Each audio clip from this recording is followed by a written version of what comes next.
Right. So you probably get asked this all the time, but what is a futurist? Yeah, I get asked about 100 times, and every answer is slightly different. Um, we study trends to basically help people prepare for possible and plausible futures. It's not about prediction at all, to be honest. I think a lot of people sort of understand a futurist as someone who predicts what the world is going to look like, what are my lottery numbers, etc., etc. But the reality is that what we do is we study economic trends, we study societal trends, we study technology trends. We try to work out from the things that are emerging what direction the world can go if we make the right decisions. What's the direction if we make the wrong ones, for example? And then we tell our clients, who are usually business leaders or politicians, that kind of thing, um, you know, these are the visions that we see of the future. These are the ones most likely to come true. These are the outliers. These are the ones that could happen if there was a black swan event or something like that. There's something unpredictable that led us down that path. You know, this is how you should be preparing for those. You know, what are the next steps? So some people, like management consultants, I'll throw some shade at them. They'll say, "Here's my PowerPoint. See you later." Our job is also to sort of say, right, well, here are the next steps. If you want to get to this one, if this is your preferred future that you want to aim for, these are the kind of steps that you should be thinking about. What your business must do, what how your policies must change, that kind of thing, if you want to lead to that one, because that one's probably got the most positive impact for the majority rather than the minority. So you guys are like the Nostradamus of the scientific world then.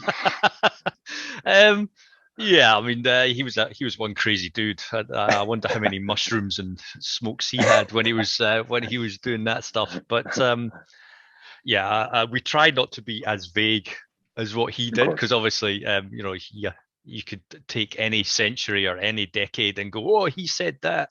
We try to sort of be a bit more prescriptive about, well, what we see coming down the line. Yeah. And so I've got the book here. So this is a new book. The future starts now. I actually got the signed copy at Topping and Co. So if Oh, did anyone you? wants to Nice buy one. it there, head to Topping and Co. So yeah, tell me about the book and what it's about. Yeah, so I've been resisting, oddly enough, writing a book for a long time. Partly because, I really dislike business books and all the irony.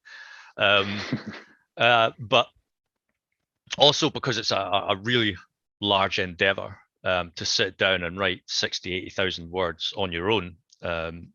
And the future is such a broad topic that it was not something that I was comfortable writing in an entirety, because of the range of topics, and I'm not an expert in all of them. I concentrate purely on technology futures and what's coming down the line in that sense, and then try to track how it's going to affect society. But I couldn't tell you an economic impact, because it's just not my thing. That's not how my head's wired.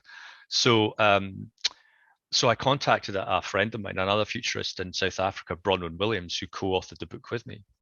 And I said, would you like to share the burden, shall we say? Um, and then we thought, well, again, even between us, it's still two voices. It's not really distinct enough, or it's not really diverse enough. So we decided to actually do some outreach to the whole community of futurists and say, who would like to contribute a chapter on their topic of interest? And what we did was we made sure that we had, a really diverse range of people from all corners of the world who had expertise in a lot of different fields, to give that kind of broader appreciation of, what the future could look like. What are some of the things that we can talk about? So, education, AI, like you say, VR, money, space, what society is going to look like there, kind of sort of thing, economic policies. Um, and we gathered those people, pitched the book to Bloomsbury, and they were like really delighted by it, because they had published something similar, similar kind of format on a different topic, and that really worked well for them. So they thought, yeah, we'll grab this one as well. Yeah, I mean, I've read the first few chapters, and each one, even though some of them can be quite almost cynical, there's also a lot of hope in it. There's a lot of hope. There's a lot of positivity, and there's a lot of hope for change. And stuff like that. And one of the quotes at the start that I liked from Darren Roos, who wrote the first foreword, he said, "Never before has the pace of change been so fast, and yet it will never be so slow." What do you think? What does that mean to you? I think in general, and it's odd because he's not the first person to kind of sort of hint at that, is that we perceive change to be really fast. We see lots of technology changes. Perfect example is technology. We have financial startups that basically remodeling what a buy now, pay later and payday loans looks like, for example. And they call it a different name, but in a sense, it's just a reworking of what's existed already. The other thing that is interesting is that technology moves really fast, but policy and how we I guess approach things like privacy and security and personal identity is really slow, because technology is running far ahead of us and we're still thinking about the last shift and how we treat and how we protect people and stuff like that. So I think there are times where there's like almost like a dichotomy or a fork in the road, where technology is running in one direction at 100 miles an hour, but we're still plodding along at 20 miles an hour, just trying to understand what happened in the last couple of shifts. So yes, the pace of change is really quickly, but at the same time, we can't run at the same pace, unfortunately, because there's just too much to consider. Another quote that I like that almost maybe shows where our paths will cross, because the research I'm currently doing is looking into determinism and whether we have free will or not. Mm-hmm. If decisions can be predicted or if we have any control over what we do. And so there was a quote here where John Christian was speaking about, Bronwyn, and your core proposition being that the entire notion of predicting a deterministic future is flawed. So I found that very interesting with my research. Do you think the future can be predicted in specific ways, or do you think that for me with my research, we can look at the individual and you can predict with the individual what they will do based on their past behavior. Mm-hmm. I'm just wondering, do you think that's possible to scale? So if you scale that up to policy or you scale that up to technology, can that be predicted in the same way? Is it a deterministic future? Yeah, I mean, so there's a couple of examples. One was Microsoft worked with an Israeli university, and I'm trying to remember which one it was, a few years back, where they used algorithms to mine past newspapers and social media from about a decade or 2 decades, and they could predict with relative accuracy, I think it was about 85%, what was going to happen in the next month or two, because of patterns in societal behavior, because of patterns in politicians' behavior, that kind of sort of thing. So you can use previous data to a large extent and predict, forwards what might actually happen. I mean, this is primarily the sort of use case for collecting all our data for Facebook and LinkedIn and all these kind of sort of sites, where LinkedIn apparently will know before you put your status up when you intend to leave your job, because all the patterns are there. You all make the same patterns. You rework how your history looks. You start posting a lot more, but on specific topics to get noticed, that kind of thing. And it's the same with Facebook and relationship statuses. They can sort of predict what's going to happen because your behavior changes. So in a sense, you can predict a certain amount of change that's going to happen purely from patterns of data. The other thing as well is that there's the military uses prescriptive analytics, which takes scenarios, puts them into an algorithm or machine learning system, and it will spit out some possible scenarios to look at, like forward scenarios, outcomes. And then the next stage is that, well, if I take an action, what is the outcome of taking that action against that outcome? And then that'll project forward every decision that you make, kind of sort of thing. So you get that chain of events. If I take that decision instead of that one, where's it going to go? And so the military is very good at that in terms of scenario planning, disaster planning, that kind of thing. So yes, we do, and yes, we can make predictions on a certain amount of scale. I don't think anyone can make a prediction anything out past 5-10 years. That's when everything starts getting a bit hazy. So you have futurists like the pop culture futurists like Ray Kurzweil and Peter Diamandis who sort of say, yes, we'll all have brain interfaces in the next 50 years. Well, I think they've been banging on about that for 50 years and still nothing's happened. So I think anyone could pretend to be a futurist if you say in the next 50 years or in 50 years time, we'll meet aliens. Well, of course, no one's going to call you out because it's impossible to see that far into the future. So predicting sort of 5-10 years is really the maximum anyone can have with a level of certainty, and then after that it's just a big gray area. Right. And so I watched you guys on the Modern Wisdom podcast, and so in that, if we're going back to futurism specifically, you guys talk about the fact that there needs to be more young people in futurism, which it almost sounds ironic that a lot of futurists are older, because it seems like, well, I don't want to put like a negative spin on this, but if the older you are, the closer you are to dying, and that means that you're not in the future. So the younger people are part of the future. So it's like climate change as well. That's why you've maybe got so many younger people fighting for climate change, because it's their future more than it is older people. And that's also like the one thing I thought of when I was thinking about this is that maybe the same problem with our leaders, the fact that our leaders are so old that they're not thinking enough into the future, and that's maybe why their policies don't reflect that. Do you think that's maybe the case?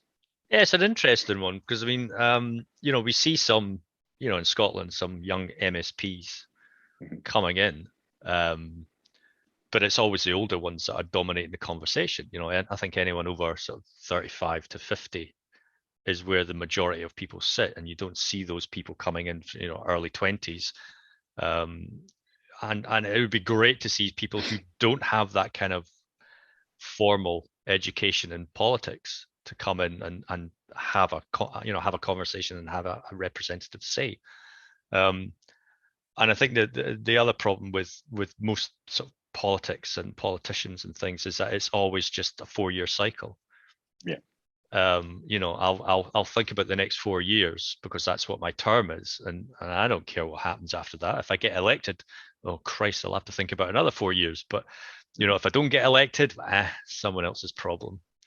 And I'll make some money doing speaking gigs and stuff like that around the world because I was so famous. That's the unfortunate truth, I think.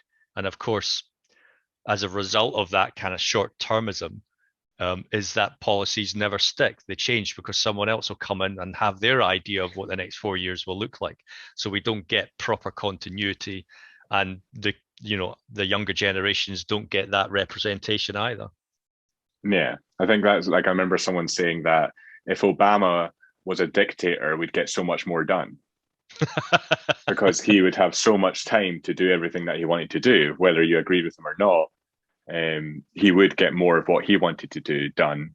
And yeah, I think that's the problem with a lot of politics, is just that it's 4-year terms and not enough thinking into the future. But some form of change in politics to adapt to that would have to be radical, and no one likes radical change, and no one's talking about a revolution or anything like that because no one wants that. So the problem is, well, like, that's maybe a cynical thing when you're talking about the future, is that things don't really change. They do, but in these cases, they don't. Yeah. Like the people in power, it's always going to be that way for a long time. Or at least if we're thinking pessimistically, then it's going to be a long time. Yeah, the other thing as well, and go back to the first point that Darren sort of made in terms of the pace of change is really fast, but also really slow. Politicians are extremely technology ignorant, I guess, Hmm. or Yeah. technologically ignorant. And I'm not saying it's as a derogatory term. I just don't think they understand what's coming, which is why I guess we probably need more younger people in the frame here. But I remember seeing a report that basically said, I think, and it was mostly talking about Parliament, English Parliament rather than Scottish Parliament. But although, to be honest, it's probably reflective anyway. But the number of MPs who had a technology background was like single digits compared to the rest of them, and yet here we are in a world where technology is obviously is almost setting the pace and setting the tone of where the world is going. You know, you have the technology leaders like Google, Facebook, Apple, Microsoft, um, all basically telling us this is what the future looks like, and you have to come along for the ride. And the politicians are completely ignorant of that fact, or even how to understand how to challenge them. I mean, watching the Facebook conversations in Congress, for example, was just hilarious. And it's like, I can't believe that, we've got this guy who's Mark Zuckerberg, who has almost 3 billion people under his roof. And he's being challenged by 50, 60-year-olds who have no idea what they're talking about. And that's quite scary when you think about it. Yeah, I think it's similar to a point I think Bronwyn made in that podcast as well, is that there needs to be more diverse opinions in talking about the future and when we talk about politics as well. Because if you've got the majority of people in politics making policy are old white men, you're going to get policies that reflect old white men. And I'm not saying all old white men are the same, but diverse opinions for the future and for politics is what we need, because if we want a successful future, everyone needs to be considered in that. Yeah. One thing I also found interesting in the book was, I can't remember what chapter it was. It was the one talking about the environment and where we're going with climate change and stuff like that. And something I found interesting was, where do you think the line can be drawn between futurists' opinions and conspiracy theories? That's an interesting one. I'm not saying they're the same, but no, I can see why someone might think they're the same, because someone might not quite. If someone makes a prediction based on science, it might sound outlandish to someone that doesn't have an understanding in science, and therefore they might call it a conspiracy theory and put that in the same camp as Democrats eat babies or something like that. Yeah, I guess if you're susceptible to conspiracy theories, you will see everything as a conspiracy theory, or something that has grounding in the panopticon kind of scenario where there's a they and they control everything kind of sort of thing. And I guess you can't really convince people of that. I mean, I remember coming across a flat earther on LinkedIn, for example. Wow. On that platform, and he was quite adamant about it. And I just thought, people are reading what you're writing and thinking, well, I'm not having you in my organization, but he was having none of it. He was voicing his opinion about the fact we didn't land on the moon, the earth is flat, etc. So,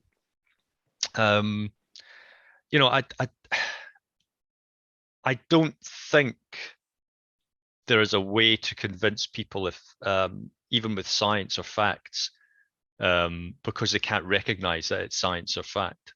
I mean, I could spend a day researching, a small topic, come out with a well thought out theory and a plan for, what I think the future might look like for this particular topic.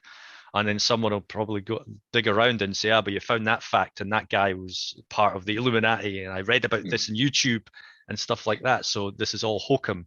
So I mean, if that's the problem with the internet, is that there's a wealth of knowledge out there, but there's also a wealth of misinformation. And for some people, they prefer to believe in the misinformation rather than the knowledge. Yeah. Do you think so? A lot of people like to say, I want to go back to the good old days. And they say the times right now are the worst they've ever been. And they're so cynical about it. And I think that's like very ridiculous if you just take into account various stats about equality, racism, sexism, technology, and the fact that we're what we're able to do with phones and stuff like that. So, what would you say to someone who maybe says this is the worst time to be alive, like this generation that has the worst time? Well, I think every generation has said exactly the same thing. Yeah. I mean, I imagine the people in like the sort of 30s, 40s who are living through economic depression and a world war. I'm pretty sure that they they had far better grounds to say this is the worst time ever to be alive than we have today, where you and I are sitting in a home, we're earning a wage. There's not an economic depression. There's not a global war going on. People aren't throwing bombs and nukes. Well, I hope not. Touch We wood. have, touch wood. We have, the pandemic has been an interesting look at Mm. just how rapid, healthcare can step up and basically save, millions of people with the vaccine. And of course, you probably couldn't have had that back in, even 20, 30 years ago. I don't think they would have been able to have produced a vaccine at that rate if they had a pandemic back then. We would have had to have lived with, pretty bad conditions, I would have thought. So, um, poverty, I believe, is on the down as well. Yeah. I think we're very good at being fed the worst of the stats, because news thrives on not telling us happy things. No one's going to pay attention to news if it was a happy event, but we like to hear worst events because it's great to talk about it in the pub, in the work, that kind of sort of thing. But no, I mean, I think every generation thinks it's the worst, but they tend to forget how bad it was for other generations. That's the problem. I think society's getting a shorter memory every single cycle. Yeah. So I want to move on to AI and ask a very broad question to start with. Do you think AI can ever be conscious? The problem I have with that theory is what you were saying before, that technology is running so much further ahead than we are. We don't even understand what consciousness is yet. Yeah. How can we decipher what consciousness is whilst being conscious? That's the problem I have, is that we can't step out of our own consciousness to examine it. We Yeah. are conscious.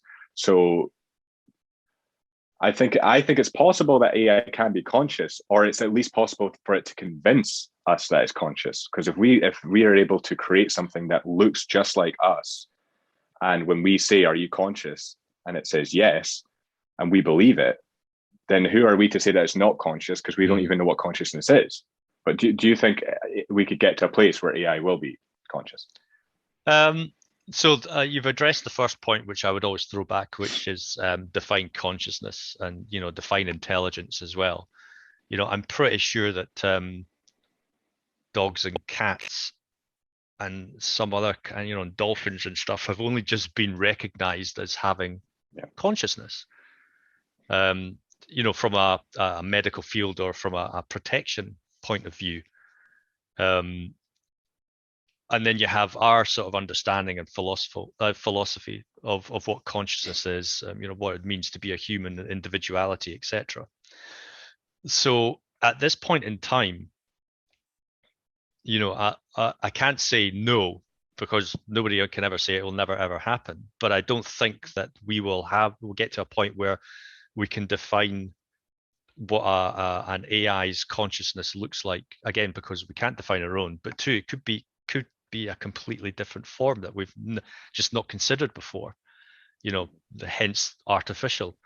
I think that we would probably discover a disembodied version rather than a body version. So I think a lot of people, when they talk about AI, they see robots and stuff like that.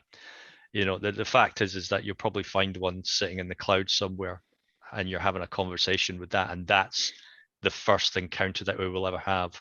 It's a program that suddenly developed some other level of intelligence or consciousness that we don't understand or can define.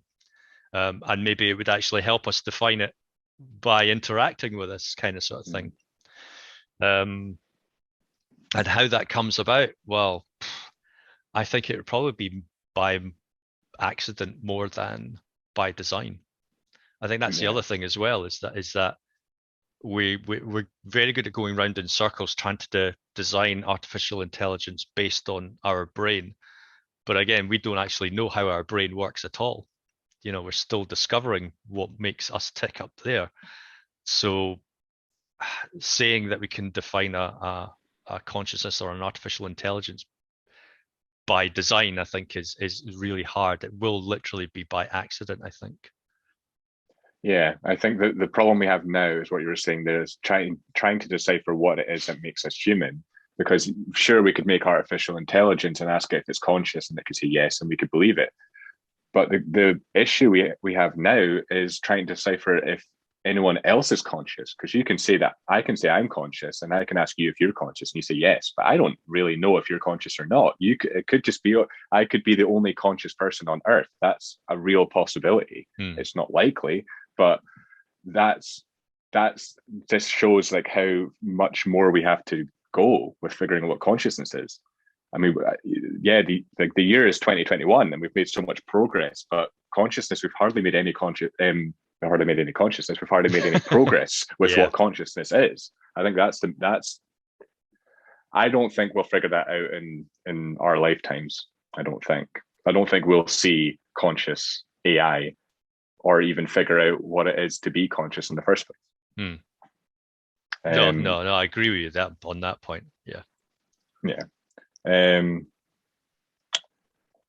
Yeah. So you said in the book, I really like this, and it made me relate to something else I'd heard. So you said in the book that nothing is inevitable apart from death and taxes, which and you also mentioned that the death part might change.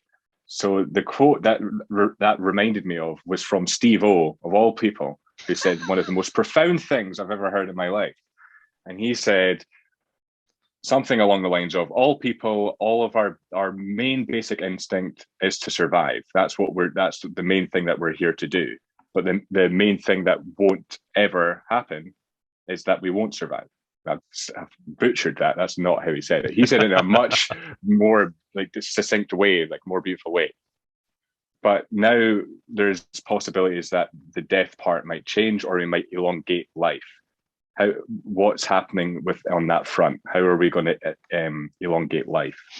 Yeah, so there's lots of people who are working on, and it's mostly the sort of rich white men who don't want to die, who are funding research to extend life. So whether that's by drugs, whether it's by organ replacement, whether that's by reverse engineering some DNA, what DNA is, and replacing some of that. So you stop the aging process, for example. There's other people looking at the consciousness side of things. So what if I upload my consciousness into the cloud? What would that look like? How could I live in a non-corporeal fashion and still survive? Do I want to become a chatbot that my kids and my future grandkids want to talk to? I can't imagine anything worse. But these are the things that people are trying to solve. But what they're doing is really interesting. Well, what they're doing is forgetting about the purpose part. So I mean, if we crack it and say yes, we've solved death, you can live another 100 years, for example. Let's just say it's another 100. My response would be like, well, why? Why do I want to live another 100 years? What's ahead of me? Well, another 70 years of work. The fact that I can't retire and enjoy myself. You're not giving me 100 years where I can explore my creativity and humanity and learn something new, in a sense, or I can learn something new, but then I have to survive, and to survive I need to work. You've given me another 100 years of where I have to pay for something, pay to live, pay taxes, all that kind of sort of thing. And of course, then, you've got a health system that has to cater for another, all of that might bring a pension system that has to think about that kind of thing. etc., etc., etc. So the burden on society is actually a lot greater. But of course, they don't think like that. It's just a case of let's just make people live longer. And of course, if you do that as well, if people live longer, then you're going to have a society that is consuming far more than what the Earth can provide. You know, you're going to have population explosion as well. So there's far too much of a societal and an impact on civilization as a whole than just saying, yeah, let's live another 20, 30 years. A lot of questions need to be asked first, and the biggest one is why.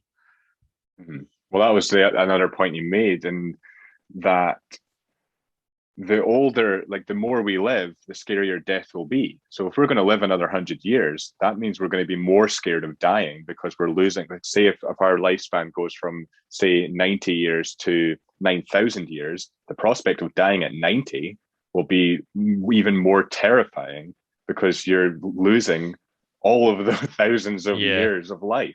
So the more we live, the scarier it is to die in a way. Yeah, you become trapped by it in a sense. Yeah, and that's no way to live. I think that's one of the things you mentioned in your TED talk is that we don't quite know how to live at the moment. You mentioned like people don't, well, not a lot of people anyway, will paint a picture because they want to paint a picture. It's working. It's what you're saying there again, working to live. So I want to move on to some specific technology that we might come across in the future. So one that seems to be here and now is self-driving cars. And yeah, so one thing I want to mention is, what do you think of, I know you've mentioned this in previous podcasts, but Elon Musk, what do you think? I know you probably get asked this all the time, but he is very much relevant in the conversation, I suppose. Yeah, I mean, I think he's a victim of his own eccentricity, in a way. I mean, the guy's clearly brilliant, and he has a lot of interesting ideas. But then at the same time, he just jacks around an awful lot. So, and he over promises and under delivers on some things. I mean, the stuff that he's doing with SpaceX has obviously propelled us forward in terms of understanding how, reimagining what space flight and space transportation from a reusable point of view looks like. And then and the Tesla, obviously the car itself, it's made huge strides forward to the point where everybody is now trying to do what he's done. He's almost forced the automotive industry to change overnight. And so they're all developing self-driving cars. They're all developing battery-operated cars as well. So that in its sense has been really good. And then you have like silly projects which I don't understand, like the Boring project, or the flamethrower, or I'm going to make a robot, which was his latest one. By using the technology that I developed in the self-driving car, like in the Teslas. Well, the thing is that the Teslas don't work the way that he has claimed. So that is a fundamental flaw in some of the things that he says. The Boring project that he said was going to be this great, wonderful tunnel system, fully automated, etc., was a neon lit tunnel that we've kind of seen before, and it didn't really solve anything. So there's kind of glimmers of hope and genius in what he does, but I just think he gets distracted by by being the showman sometimes, and it's a bit of a shame because I love and I loathe the guy for it, to be honest. Yeah, I think I perhaps I have more sympathy for him than say Richard Branson or Jeff Bezos, with billionaires going to space while this pandemic is going on. I just think the contrast between, you've got the billionaire going into space while he's leaving Earth, like lost in the pandemic and climate change and stuff like that. I just think there's better ways to spend your money, I think, than, you know, what's the word, fulfilling, or just try. I don't know what it is. I just think it's very attention seeking, and it's very, They're vanity projects. that's the word I'm looking for. Vanity projects. That's what it Yeah, is. Yeah. yeah, No, I'm not. I don't think a lot of people are looking up and thinking, "Oh, that's amazing! What an amazing guy that is." We're all just yeah. thinking, "Keep just stay up there." you know. Well, now everybody's stopped talking about Branson, going into space. I mean, that was perhaps the worst PR stunt ever, yeah. and didn't do him any favors. Let's put it that way. No. Yeah. But going, if we go back to the pandemic, how important did you find technology during the lockdowns? Because I think we'll look back on these lockdowns as a significant part in our history that we've maybe not quite grasped onto the significance of it yet. So where do you think technology fits in with that significance? I think the obvious one is the fact that we're speaking right now over this. So, so the pandemic actually forced us to rethink a lot of what we want to do, both personally and professionally, and how we want to do it. And I think it also showed that the ability to change that has always been, well, not always been there, but has been there for a very long time. Mm-hmm. But for whatever reasons, whether it was economic, whether it was business led, or just purely financial greed, it was always denied from us.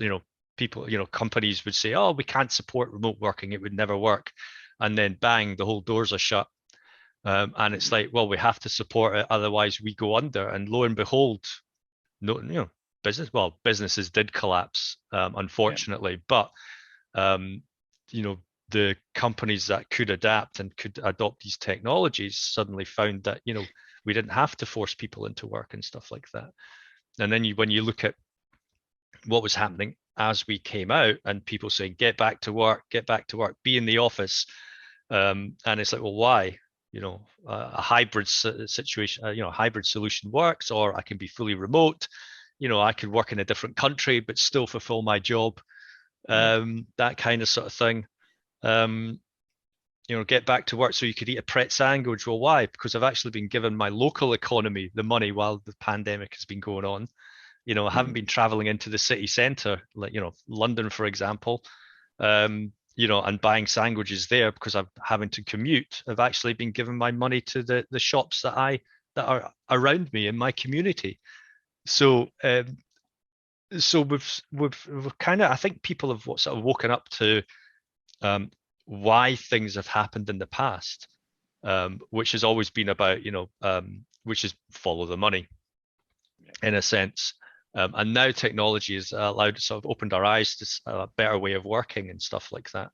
And I think understanding the different combinations of technologies that have allowed that has given us a greater picture of what's possible with technology, and how it can improve, business productivity, how we even view what work is, our own working patterns around our own life, and our own lifestyle. I mean, I work remotely, and I have a number of different interests, and I just structure my day around that. I don't have to sit, 9 to 5, sitting at my desk. It's like I can still be as productive working a couple hours here, going out for a walk, a couple hours there, watching or reading a book, a couple hours next time, that kind of sort of thing, and I still achieve the same amount as I did before. So, or more. Yeah. So one thing like we were talking about, like staying inside. A question I had was, how much do you think comfort affects progress? I think because on an individual level, a lot of people would like to sit on the couch and eat horrible food rather than going outside and going for a run, which doesn't, unless you listen to music or something like that, doesn't really involve technology. I think we've maybe spent so long perfecting the inside that we're now, there's some arguments that say that comfort is affecting progress, at least on an individual level. But do you think, again, is that scalable? Are a lot of companies focusing too much on perfecting that comfort of the inside, and then that ends up decreasing progress. That's an interesting one. I mean, I suppose you could say comfort breeds apathy. Mm. The familiar and the comfort of the familiar and familiar surroundings and familiar routines, and you just fall into that kind of fall into that trap of a routine where you don't want to get out of it because you know what it's all about. Day to day what's going to happen, kind of thing. I mean, I'm surrounded by my comforts here, for example, but I recognize that there is an outside world out there, and I do get out on purpose, and I have my own routine, whether it's going to the gym, whether it's going for a walk, whether it's taking a trip in the car somewhere. And I still think it's important to recognize that, I think even more so now than before, with the pandemic forced us inside for a long time. And for some, for some who are more introverted, that was great for them. I think, but for others, I think they missed the outside world, and it was really important, I think, to just go back out and connect with it, and actually connecting with nature, for example, is something that actually helps people on a mental level. So, so I think comfort. I think surrounding ourselves with comfort in that sense creates this sort of artificial bubble where we do become apathetic to change, and then we actually cut ourselves from the outside world that can actually help us on a mental level. So I think it's a bit of a dangerous trap. How scared are you about deep fake technology and stuff like that? I think that's the scary thing about that is I think that's the start of the kind of post-truth world that people are talking about, where documents, facts, videos can be manipulated so that people never know what is the real thing or not. If we start doing that on scale, the next generation that grows up and looks online, they'll never know what's true and what's not. And it's almost like I think it was Bronwyn was saying in the book, it's very Orwellian. It's very 1984. I think we've always lived in a post-truth world, because if you look at every sort of historical text, there's always been revisions being made, and to be honest, we don't know what people or what children are being taught because we're not that connected to it anymore. So we don't know what those texts are saying, and it could be just very small, minor things which basically alter the fact of what actually happened. Deep fakes are interesting because, I mean, we've seen some comedy videos of the guy who basically used a deep fake to pretend he was Tom Cruise running for president and stuff like that, which was quite interesting. The porn industry uses deep fakes already to basically put the faces of celebrities on other actresses and actors. Where I think it might get kind of scary, like you say, is and we can also use deep fakes in real time. So it's not a case of going back to edit it. We can actually do it in real time. I actually posted a video on Twitter, which was quite scary, of a YouTube streamer, a male YouTube streamer who was using deep fakes in real time to make himself look like Margot Robbie. Wow. And it was pretty convincing. And I thought, okay, now we're getting into some serious things here.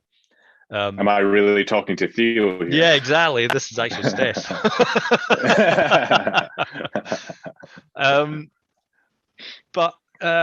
So I mean, you've got some interesting scenarios where it could be used quite usefully for live capture of during a filming process for a movie where you are basically trying to simulate a dead actor or a dead actress. So we had CGI doing Peter Cushing in Rogue One. And that was obviously applied after the fact, but you could now do that during the filming sequence and do it live and then just tidy it up in post-production. But the other thing is that if you do that there, you can also do it for CCTV footage for a crime being committed, where you could actually replace your face with some random person, and then you could claim, I was never there because that's not me. And you could put someone else in the frame for the crime, kind of sort of thing. And then the burden of proof is actually on the prosecution to prove that a deep fake was used. And of course, and then you get into the whole thing about, well, who's building systems to spot these deep fakes? Because essentially they're getting better and better and better, and that's going to be this cat mouse situation where somebody creates a better system, and the other side is having to catch up to prove that their system can spot this other one as well. So there could be some interesting times ahead in the next sort of 5 years, I think. Yeah. Do you have any thoughts on what the future of health will be? I think an interesting development we had, it was something I learned last year in the degree I had last year was digital sociology, and one of the things we spoke about in society was that we've become obsessed with numbers, not just in health, but specifically in health. We'll be thinking about our weights and our calories, and then steps came into it. And they said you have to get your 10,000 steps, but there was no science to say 10,000 steps was a specific number that would do anything. Like 10,000 steps was a marketing tool. Yeah. And then outside of health as well, we have it's likes and retweets and stuff like that. And that's what I think we use as our self-worth. I got 10,000 steps today, then I got 50 likes on a photo, and that means that I'm a good person. Do you see any other changes similar to that? Yeah, it's a bit of a dangerous slope, this, because we're being driven by vanity metrics and dopamine hits. Yeah. And it doesn't, and it's all just part of a distraction, to be honest, where we're just not focusing on the right things. So, like you say, 10,000 steps, that's kind of meaningless, arbitrary number, but it's a number that, has a tangible target. So again, we've kind of been target led, or numbers led. Healthcare. I mean, what I would like to see from a healthcare point of view is that kind of connection between, for data. Unfortunately, it just brings a lot of privacy questions up. But our healthcare system is pretty fragmented in the fact that my medical records are sitting in my doctor's surgery. I've got medical records sitting in hospitals that I've been in before. There's not necessarily a marrying of the two. I remember doing some research where there was something like 80% of doctors' notes are still handwritten and still, and can be lost and are on post-it notes and things like that. So how do you get that into a health system where a random post-it note that a visiting doctor or that day wrote about me that actually had that would contain significant information that should have been in a system the next time I went to a hospital? It's there's a lot of things that need to be solved in the healthcare system before we start to see real improvement, and I think a lot of that has to do with how we manage the information and the data. And then where that data goes as well, because unfortunately, the truth of the matter is data has value, and and so that can be sold on to other third parties like big pharma or whoever else wants to use it for whatever reason. 23andMe was a great example of a private company that basically got lots and lots of people's DNA records, and then was bought over by a pharmaceutical company. That was something maybe quite a few people maybe could have predicted. I think they were originally funded by whoever it was that I bought them anyway. So it was kind of follow the money. The signs were there. Yeah. And one more thing I found very interesting is the dark web. So I was looking into this last year, and the thing I found fascinating was drug markets on the dark web, and it tends to show how people can govern themselves without government. So the websites where people were selling drugs was just like Amazon. You had just someone who was selling a drug. They had like a number of reviews, and if you wanted to buy that drug, you would just check out the reviews, and you'd know you were buying a relatively safe product based on the reviews of that seller. If you got really bad reviews, then you're out. Like no one's going to buy anything from you. Yeah. And it's just incredible how that seemed to happen. Like people they said, well, drugs are illegal, so we can't really do anything. But wait, we actually can. We'll just go underneath. We'll just go underground and we'll do it ourselves. And they've managed to do it. And people there's an argument can be made that it's actually making drug use safer. And a lot of arguments are made for drug legalization, but that will make drugs safer, obviously. But for now, it seems like drug dealers are doing it for themselves. Mm. Yeah, the dark. Well, we've always had black markets. Wherever there's been a policy or a regulation set that makes something illegal, black market will crop up, and then you'll have that network. And all the internet or the web has done is just provided an easier access point, even though it's it's called the dark web or whatever, and there's a lot of worse things out in there than drug money. But the web has just provided that sort of access point for people to to get access, but also to sell things that have been made illegal. And like you say, it does actually make you think that who your access and the rating system, like an Amazon rating system, actually makes it safer, like you say, for people to pick the right supplier, know that quantity and that the quality is actually going to be safe to use, whichever it is, whether it's a medicinal drug, whether it's a hard drug or whatever. And rather than denying that it exists or trying to close it down or trying to stop it, because again, close one market down, another one pops up. That's how quick the web moves. So I think rather than trying to just arbitrarily stamp down on it, politicians and people in power should actually sort of step back and understand why it's happening, and then and then understand the scale of the problem. Well, not problem, but if the scale, if the scale and the usage is there, and people aren't having, aren't necessarily developing a habit from it, but are using it because of a condition like cannabis and arthritis and things like that, then is there something that we should be doing to legalize this instead? Yeah, very true. So I want to maybe end before I've got some quick fire questions at the end, which I ask the majority of my guests, always get some interesting answers from that. But before we move on to that, how optimistic are you about the future? We'll try and end on a positive note. Yeah, I mean, I want to remain positive. I mean, in the past I've been fairly cynical, and I think that's just because of what I've understood from technology, who's in control of it, and what it really means. Things like Facebook and Google and whatnot. But at the same time, technology can be a real power for good. You can build some really amazing things with it, connect people, connect the dots in terms of finance, money, climate change, all those kind of sort of things. And so I want to remain positive in the sense that if I see a particular future happening, I want to understand what the positive changes will be, and then want to understand the negative changes so I can inform people not to make those changes. And I think the more of us that look at the negative side, but spin it in a way that, as an educational piece, rather than just saying, oh, it's all doom and gloom, well, tell us why it's doom and gloom so we don't make it those changes. Yeah. Then I think that's when we'll see some real sort of, positive change happening. So,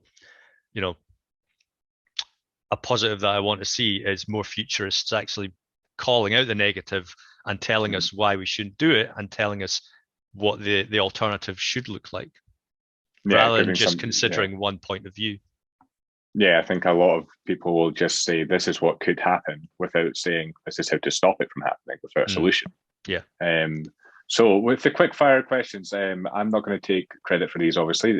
Tim Ferriss came up with the first half. So let's start with, if you could have a gigantic billboard anywhere with anything on it, which gets a message to millions of people, what would you have it say?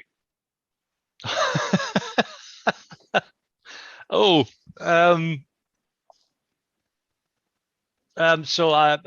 Christ, millions of people would see it. Where would I put it? Well, what would you put on it? What would I put on it? Read more books. That's a good one. Yeah. And I would probably put it somewhere that's often searched on Google Earth.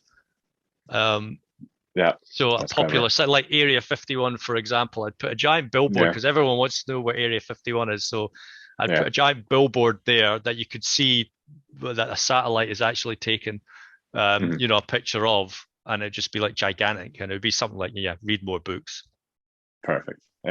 What purchase of £100 or less has most impacted your life?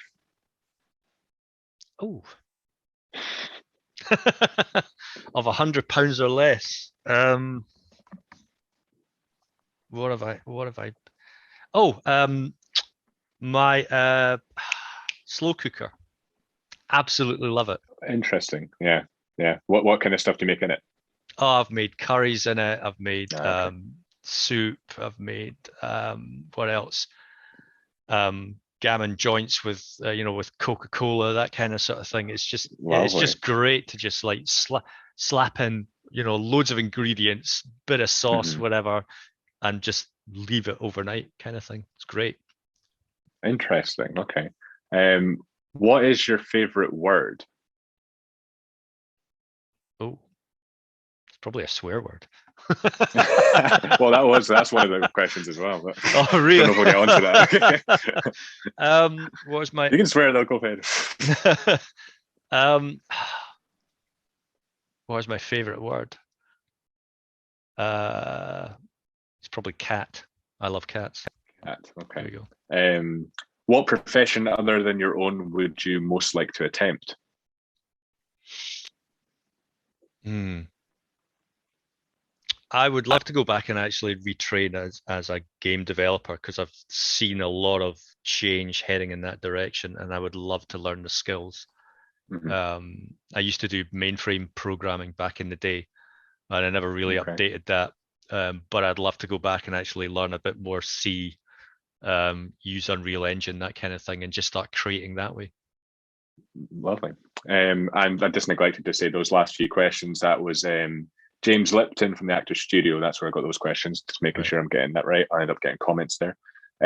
So where can people find you? Where can people follow you, stay up to date with what you're doing? Where can people get the book? Stuff like Well, that. you can get the book pretty much anywhere because it's available internationally. So in print, in Kindle, and in audiobook. So you can get it online, Amazon, Waterstones, that kind of thing, or direct from the publisher, Bloomsbury. You can find me on Twitter. You can find me on LinkedIn. I've also got a new blog or a new website out called metapunk.co.uk, and that covers pretty much everything to do with the metaverse at the moment. So if you want to learn about the metaverse and what's happening and what, again, sort of what the future looks like and what we need to consider for it, then you'll find my ramblings in there as well. For everyone, anyone that's watching, anyone that's listening, everything that was mentioned in the podcast and everything you've just mentioned there, that will all be linked in the show notes. But yeah, Theo, thank you very much for taking the time. It was a very interesting one. Yeah, no, thanks, Gregor. Thanks for having me. It's been great.